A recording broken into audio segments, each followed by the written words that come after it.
बिस्मिल्लाहिर्रहमानिर्रहीम। अस्सलाम वालेकुम गाइस।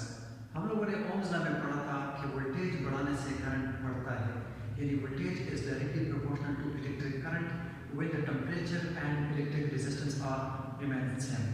हमने ये पढ़ा था कि इसके कंडक्टर के अंदर रेजिस्टेंस होती है, ठीक है। वो अगर कांस्टेंट हो और टेम्परेचर अगर कांस्टेंट हो, वोल्टेज बढ़ाने से आपका करंट बढ़ेगा। तो आज के इस लेक्चर में हम इलेक्ट्रिक रेजिस्टेंस के बारे में पढ़ेंगे। रेजिस्टेंस क्या होती है? तो रेजिस्टेंस क्या है? The opposition upward to the flow of electric charge is called electric resistance. कि यहाँ कंडक्टर के अंदर जो इलेक्ट्रिक करंट फ्लो करता है, जो इलेक्ट्रिक चार्ज फ्लो करते हैं, उसकी अपोजिशन यानी उसकी जो है जाने में जो उसको दिक्कत होती है, उसको हम बोलते हैं इलेक्ट्रिक रेजिस्टेंस, ठीक है। अभी हम ये देखेंगे कि क्या उस रेजिस्टेंस क्या होता है। फिर दूसरी बात ये होती है कि वो रेजिस्टेंस होती क्यों है।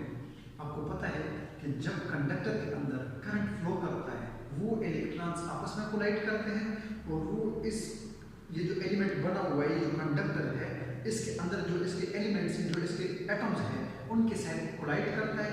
As a result heat produce होती है और इसको हम बोलते हैं इलेक्ट्रिकल रेजिस्टेंस, ठीक है। अब मैं यहाँ से इसको ऑन करता हूँ। जैसे मैं इसको ऑन करूँगा, जब इसके अंदर चार्ज फ्लो करेंगे तो वहाँ से क्या होगी? इलेक्ट्रिक रेजिस्टेंस प्रोड्यूस हो रही है।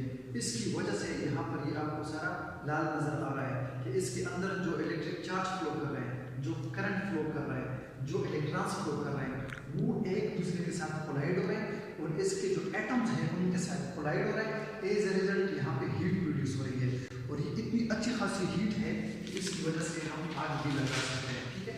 तो मैं इसको टच करता हूँ तो ये इसकी रेजिस्टेंस इतनी हाई है और इतनी इसकी जो है ना यहाँ पे हीट एनर्जी है कि इसकी वजह से आग भी लग सकती है। देखिए ये हम आग लगाते हैं, ठीक है। अब यहाँ पर ये आपका जो है ना ये होता है बेसिकली, जैसे हम बोलते हैं टंगस्टन। ये एलिमेंट जो है ये टंगस्टन से बना हुआ है या ये नाइक्रोम एलिमेंट से। ये नाइक्रोम वो होता है जो निकल और क्रोमियम को कंबाइन करके बनाते हैं, ठीक है। अब अगर फॉर एग्जांपल यहाँ रेड तार जो कि पॉजिटिव होती है, यहाँ से करंट फ्लो करता है इस ब्लैक की तरफ, तो उस करंट को, उस इलेक्ट्रॉन्स को एक रुकावट मिलती है, यानी उसका रास्ता रोका जाता है।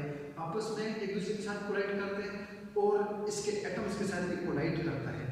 हमने दो बातें पढ़ी थी इलेक्ट्रिक रेजिस्टेंस की, कि जब हम लेंथ बढ़ाते हैं, कंडक्टर का लेंथ बढ़ाएं, उसकी रेजिस्टेंस ज़्यादा होती है, या आप उसका एरिया कम करें। तो यहाँ पर देखिए जो आपकी स्प्रिंग आपको नज़र आ रही है, इसकी जो है ना लेंथ काफ़ी ज़्यादा है। जब हम इसको एक्सपेंड करेंगे तो इसकी लेंथ अच्छी खासी हो जाती है। लेंथ ज़्यादा है, दूसरी बात ये कि बड़ी थिन है, इसका एरिया भी कम है। तो दोनों कंडीशंस में इसकी रेजिस्टेंस ज़्यादा हो जाती है।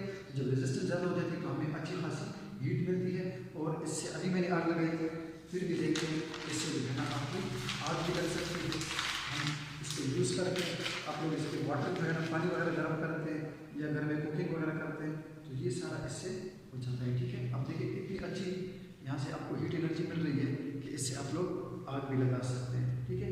किसी के गले में नहीं लगाना, बाकी जो है ना हो जाता है, ठीक है। देखिए चल रहा है, ठीक हो गया। इंशाल्लाह ओम्स लॉ के बारे में हम डिस्कशन करेंगे वो नेक्स्ट एपिसोड में। Thank you so much. अल्लाह हाफ़िज़।